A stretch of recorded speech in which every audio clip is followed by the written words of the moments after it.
You're listening to the Better Relationships After Baby podcast, where I believe your relationship can be stronger than ever after having a baby. It just takes tools, conversation, and support to help you get there. I'm Chelsea Skaggs, certified life and relationship coach, mom of two, and survivor and thriver of tough relationship challenges after babies. I'm committed to helping couples just like you improve your communication skills, connection points, and personal confidence so that you can have the life and family you've always dreamt of. Now, let's get to today's episode.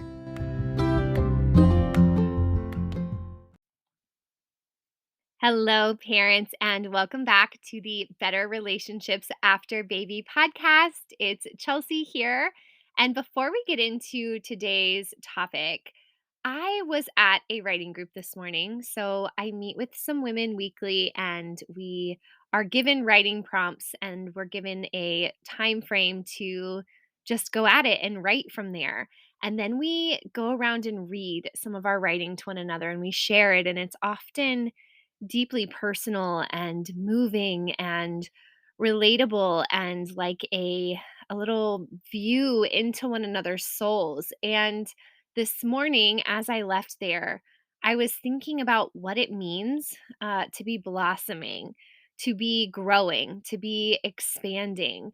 And we think about that and we think of how good that is, but also there's a lot of scary things to that. There are a lot of reasons why we choose not to take a risk or why we don't go after a dream or why we don't allow ourselves to change and to grow because we know how to operate in what's comfortable. And this is really pertinent in relationships too. We get to know what to expect from ourselves and from our partners. And as much as we want to grow and blossom and change, and we want our partners to be constantly growing and blossoming and changing, it can be really difficult to see our partner in a new light and to remember that they are not the same person they were yesterday or a year ago or when we first met them, and we are not the same. And so, just a kind, gentle, and firm reminder that if you are on a journey of transforming and becoming more of yourself, and that is a little scary or that has caused some uncertainty in your marriage or in your relationship, I just want to give you some virtual love and say, keep going, keep talking about it, have more clear communication than ever before, reflect, journal, find your words, lean into your journey, and make room for you and your partner to change. I just shared this quote with a client yesterday, but it says something like, loving someone long term is to attend 1,000 funerals of who they once were. And we get this idea in our heads of who our partner is and how they act and how they respond and what we anticipate next and what we expect from them. And they do the same of us often. And it takes a little bit of an interruption, interrupting the pattern, in order for us to break out of that and to see ourselves and our partner as new, changing people. And that's tough. And it's really, really beautiful and a really cool opportunity. So I know a lot of you are newer parents and mamas who are listening. And if you're in that season, it is such a season of transformation. And I just invite you to let yourself grow and transform and unravel and put back together and shed and let go of things and find new pieces of yourself. And of course, if that's something that you could see the benefit of working with a coach on and through. That is the time when I work one on one with mamas and we go through that together and we get clarity on it and we dig into this transformative season and how to honor it, how to grieve what was lost, how to celebrate what's ahead, and how to kind of grow into our new skin and allow our partners to do the same. So that is not exactly related to today's topic. However, it was just fresh on my mind and heart after hearing some of my sweet friends share today in our writing group and reflecting on my own writing as well. And maybe it's just a soft urge to get your journal out and just free write. Just let it flow. Let some things out because chances are, if you're in the midst of a busy season, maybe you haven't done that lately. So here's cheers, virtual cheers to growth and expansion and blossoming, and recognizing that that's not all rainbows and butterflies, but it also comes with a lot of learning curves and letting ourselves be seen differently and letting ourselves see our partners differently. And maybe I'll have to do a whole episode on that sometime, but that's not the topic for today. Today, I promised some of you over on Peanut. So if you're not familiar with the Peanut app, you should come check it out and you should find my Peanut Pro group by the same name as this podcast, Better Relationships After Baby.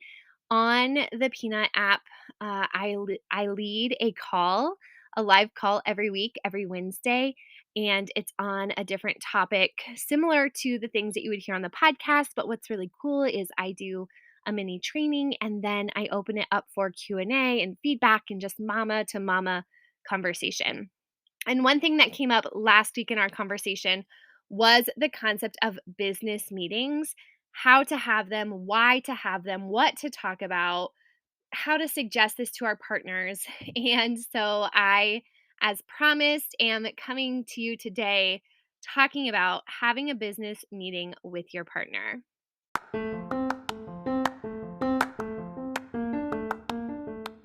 Today's episode is sponsored by Love Lingual. Love Lingual has card decks that increase your communication and connection with carefully curated cards containing unique and thought-provoking conversation starters. Mike and I use the couples deck regularly to add something new to our conversation and just honestly always be learning more about ourselves and one another. You can find your first deck at bit.ly/WTFLoveLingual. That's bit.ly/WTFLoveLingual. You can also find that link in today's show notes. This concept, and maybe someone else uses this concept, I'm sure that it's floating around in other circles, but this is something that came to me through practice, through need, and through trying to find ways to help couples get better in their communication with one another. And so I came up with the concept of looking at this journey with our partner as a project, and a project requires business meetings. This came out of some of the common problems that I see with couples that can cause disconnect and arguments. Some of those common themes are unmet expectations, last minute stress, and taking the role of the default parent, just to name a few. And usually, not all the time, but probably at least 80% of the time, I find that partners, and if we're talking about a heteronormative relationship, then I'm going to use that example here as a male partner. I find that often male partners, they want to be good teammates, but they lack the structure and they are unsure. And then they lack confidence. And typically, men, if they are unsure and lack confidence, they are not going to take action. And that is going to become a disappointment to their partner. So, this strategy that I started using years ago in my own marriage, and I now teach to my clients, is having a business meeting with your partner. Please don't turn this off yet because I know it doesn't sound sexy, but listen, hear me out. My goal is to help you have the communication, the structure, the expectations in place to help support you in then having the capacity, the time, the systems that allow for a deeper and sexier connection. So take a little journey with me here. I want you to think of a job that you've had and a coworker that you have worked on a project with. All right, so think back. a job, a coworker you've had to work on a project with. You and that coworker had to do a number of things to get the project completed to meet the deadlines and the expectations. Here's some examples. You had to identify all the moving pieces that needed taken care of in order to complete the project. You had to identify a time frame and a deadline. You needed to look at your skill sets and divvy up tasks accordingly. You had to get clear on what success would look like in that project. Because if you had two different ideas of what success is, then you're not going to be working in tandem towards the shared goal. You had to be able to communicate clearly enough to have the same picture and ideas in your head of where you were going. You had to trust the other person to do their part.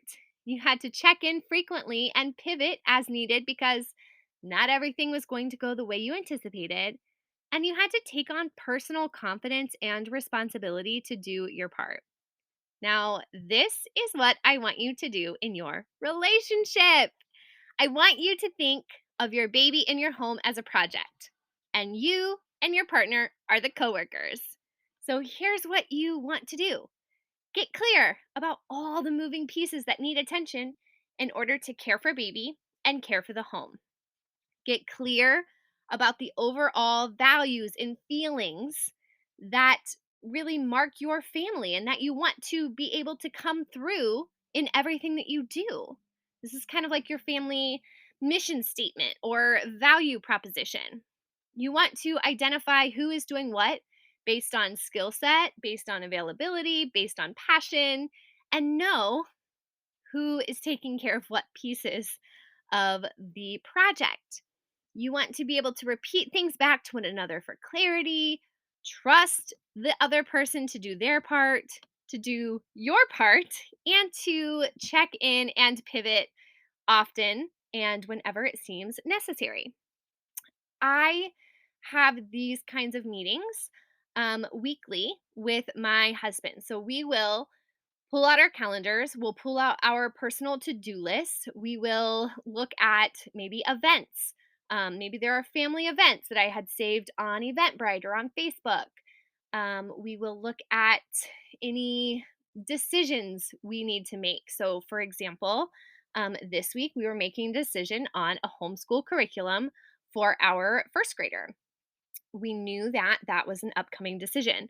So we're taking these things and we are literally sitting down, bringing our material to the table, and having a meeting about it.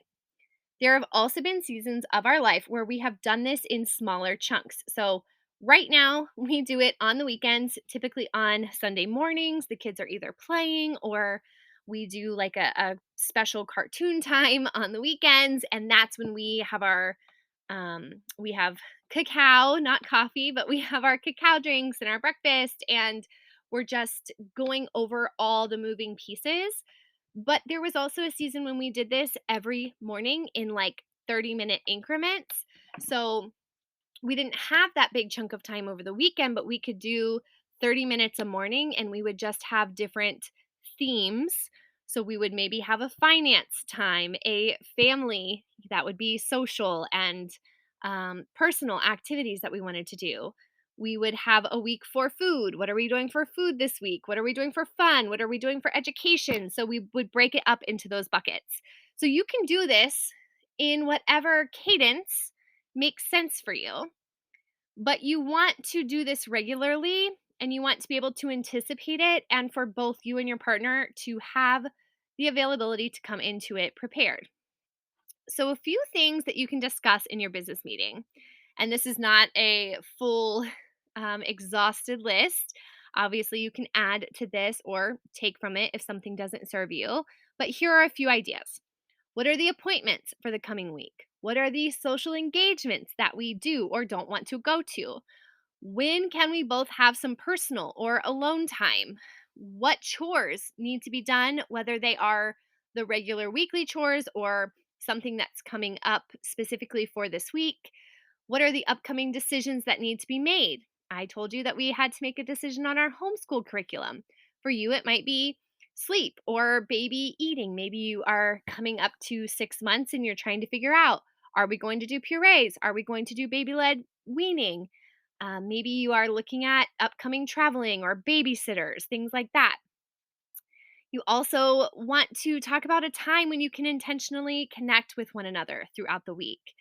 And also conversations with family, in laws, boundaries that need to be drawn, plans that need to be made ahead of time so they can get on the calendar.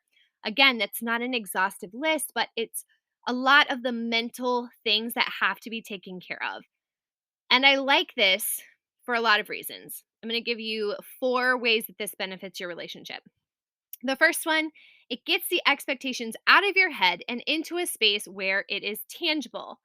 Expectations are great, you guys, but they don't serve us very well if they're not communicated and they're not clear, and us and our partners are not on the same page with our expectations. So, this helps to get it out of our heads and tangibly work with it and get into agreement and communicate and maybe negotiate some of those things.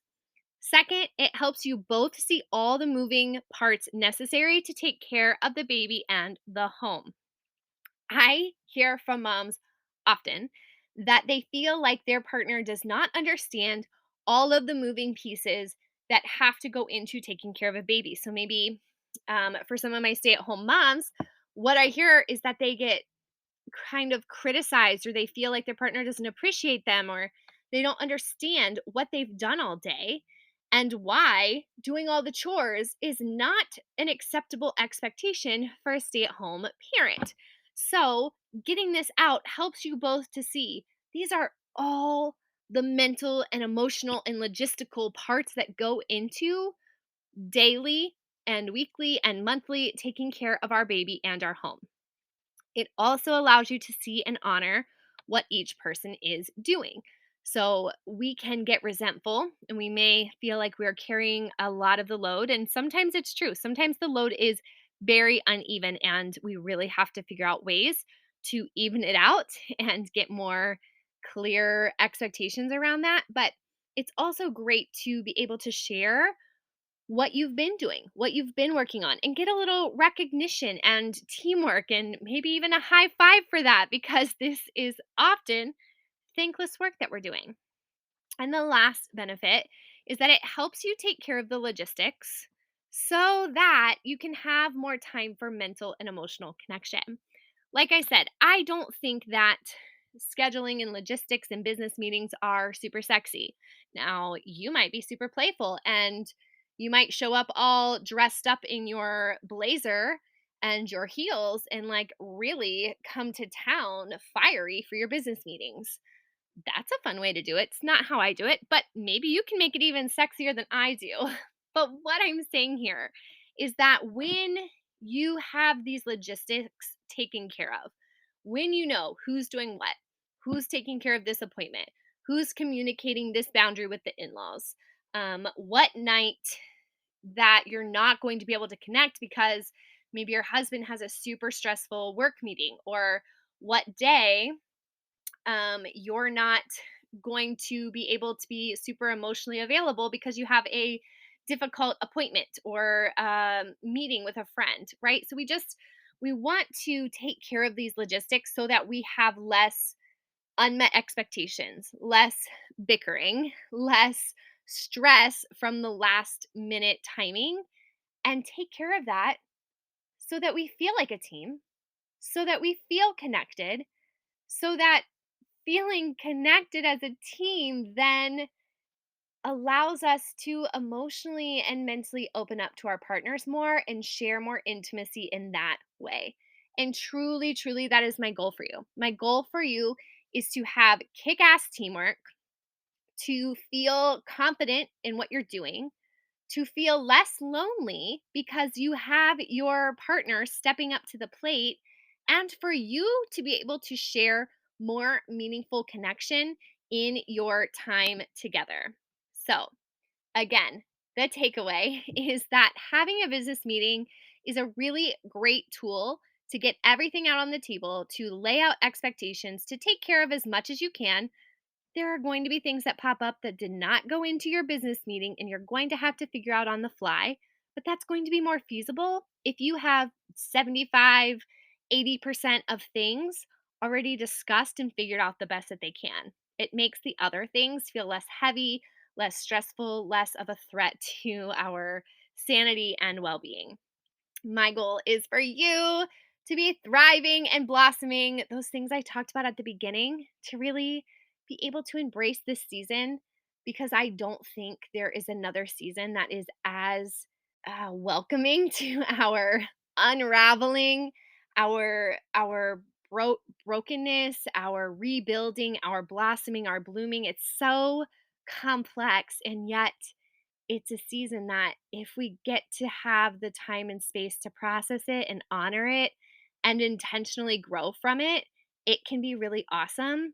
And it is doubly awesome if we're doing that while having great teamwork, partnership, and companionship with the other person we're parenting with and the person that we love. So give this a try. You can always come and find me in that peanut group, Better Relationships After Baby, or on Instagram at the same name, Better Relationship, no S, After Baby. Or shoot me an email here on Anchor. You can also, I forgot to tell you guys, you can send me messages and voice recordings here on Anchor. And it's in the show notes. So if you want to respond with a question, and it can be anonymous too, you can send me a question or a comment about a previous episode or about this episode and give some of your feedback and ideas. I'd love to talk to you more about this. So go on, propose a business meeting, get the first one on the calendar. Don't try to accomplish everything at first. Maybe just start with one or two topics and let it keep growing and expanding from there.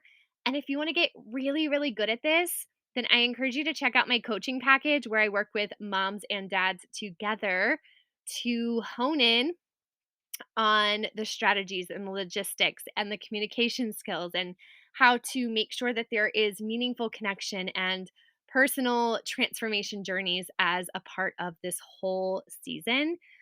Sometimes it's really great to have a third party be able to hear you, hear your partner, hear where maybe there's misunderstandings or a disconnect, and help you bridge that gap to become a really kick ass team. I love you guys. I can't wait to hear what you think of today's episode, and I will talk to you soon.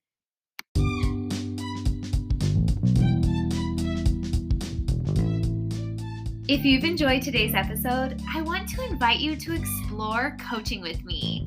I help my clients identify where they are, where they want to be, and what is standing in their way. And then we get to work changing mindsets, altering patterns, and developing the communication skills, connection points, and personal confidence you need to live the life that you want to be living and you deserve to be living the fullest version of yourself for your own experience and for your family.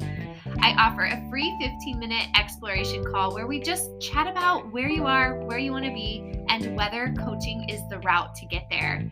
You can schedule that free call at bit.ly/WTFChels. That's bit.ly/WTFChels.